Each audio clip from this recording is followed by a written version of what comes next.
Tai tada iš tikrųjų vardan ko gyventi, kad kiti pasakytų gerai, o man tai blogai, tai dabar jums reikia fokusą apversti ir pradėti gyventi taip, kaip norit jūs, kad jums būtų gerai. O tą, kad sužinot, kaip man yra gerai, aš turiu tada sufokusuoti dėmesį į save ir pagalvoti, o kaip man yra gerai. Bent jau įsivaizduoti, kaip man yra gerai, kaip čia turėtų būti.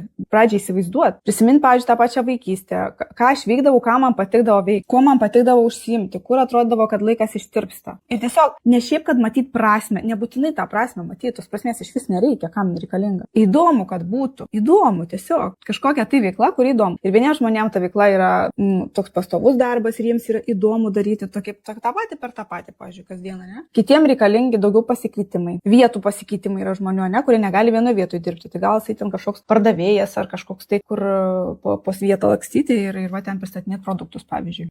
Ta prasme, tų visokių profesijų ir tų užsiėmimų yra labai labai daug ir reikia atrasti savo.